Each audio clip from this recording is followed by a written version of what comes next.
ready. Okay. So we'll start off with the toughest question. Can you say and spell your name for me? Make sure we get it pronounced correctly. Yes, it's Cassidy Lewis. I don't know if you want the last name. Cassidy. And it's Cassidy. Okay. Lewis, L-E-W? L-E-W-I-S, yeah. Perfect. All right. So Cassidy, I guess we see behind you, there's the goat shed there. There's the hole in it. Walk me through what happened on Monday. What were you doing? Did you hear something, see something? I was actually inside and I heard a loud bang, which we live next to Camp Williams, so it's not uncommon to hear that, but it shook the house, and so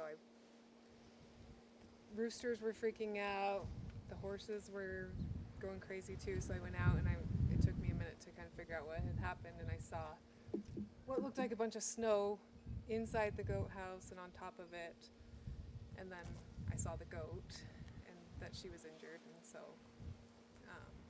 just figured it had to have been some type of explosion or something. Yeah, and so I guess one, I'll touch on the goat, obviously, because that's the tragic, sad part of this. The goat, I know the goat had to be put down, but I don't want to get graphic, but, Yeah. Badly injured, I assume. Yeah, so I did notice she had some blood on her face when she hit. I only saw her head, so I just saw the blood, and it was from a distance, and so I knew she had gotten hurt by something, and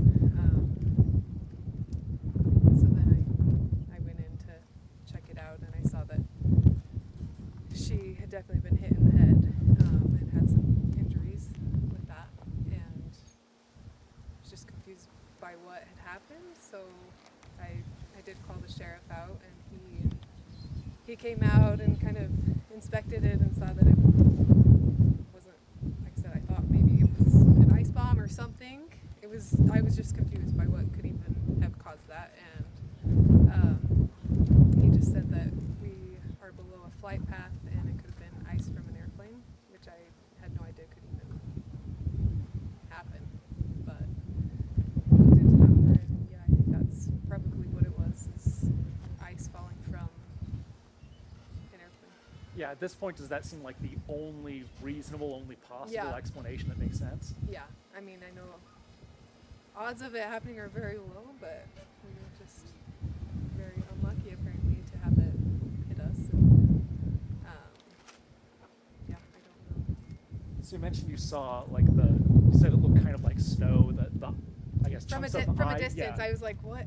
I mean, because obviously there's no snow out, but there was just a lot of white, so I thought either snow or cotton or something that was. I didn't even know. I was just confused. I'm still confused, honestly. Yeah. I don't know. So inside, you saw a bunch of the debris from the chunk of ice.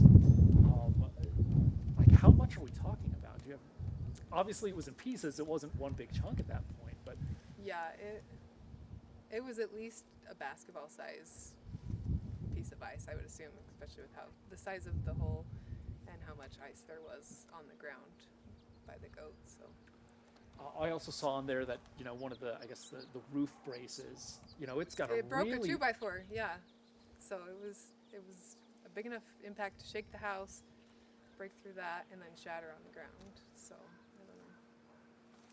So since then, it's been kind of figuring out, okay, the most reasonable explanation is the airport. Then you started making calls to figure out, because I guess you'd imagine it would be somebody's responsibility, accountability now.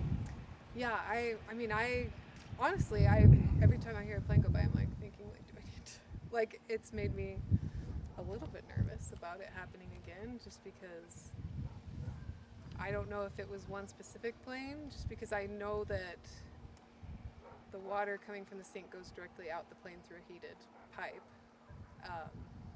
Maybe it had a malfunction and wasn't heating, and so it froze on there and then broke off when it lowered altitude.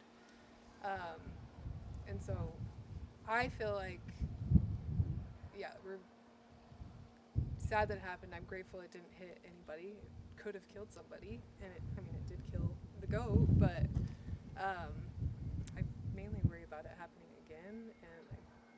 I just want them to, and they are working with me to try and figure out what plane it was and all that. So hopefully we can figure that out and not have it happen again. Do you have a rough time estimate of when it happened?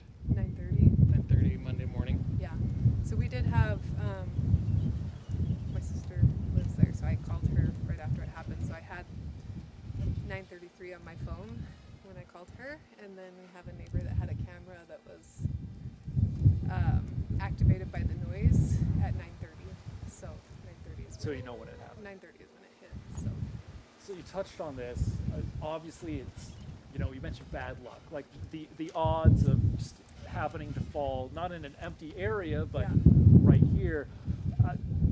You mentioned concerns. Obviously, I don't want to bring new concerns, but I imagine it went through your mind of, what if it wasn't a goat? What if it was the house? What if Yeah. it was a person? yeah. Yeah, and I'm thankful my kids were in school at the time, so they weren't here to see what had happened, because it was hard. Obviously, she got injured, and I had to try and figure out where to take her, and thankfully I was able to find a vet that could take her. But it was kind of a traumatic thing, and I'm grateful, like I said, that kids weren't home, that it wasn't a person or a house or it's just unfortunate it wasn't a few inches off, like it had to be right there. So Those are the main questions that come to mind. I mean, is there anything else that you want to say? Anything else you think I should ask about? trying to think. That's probably about all I have, but I don't know. I think that's it. And of course, obviously, you've mentioned calling the FAA. We'll see. And Did they give I'm you any hoping- idea how soon they'll get back to you on that? So yesterday I called Salt Lake Airport, and I was going to call FFA. I called FAA, and they didn't answer, so I left a message. They did call me back today and gave me an email that I can send all the information to, so I'm hoping they will look into it and be able to, especially where we have the exact time that it hit. There's a lot of planes that fly by, but I'm hoping they can narrow it down and figure out what happened so it doesn't happen again. And Well, I guess just to confirm, I mean, obviously it wasn't a hail, but no. I mean, what was the weather like at that time? So the weather, it was cold. It was colder. There was definitely some flurries, but the sun was still out. And so it wasn't like super cloudy. And I do think the planes were flying a little lower to avoid some of the weather that was the storm. I don't know, but it wasn't like terrible weather. It was, like I said, I was confused why there would be snow. Right. And then I got closer and saw that it was ice chunks, but yeah. Well, I think those are all the questions. Do it. Yeah, you can take the Okay. mic off if you'd like.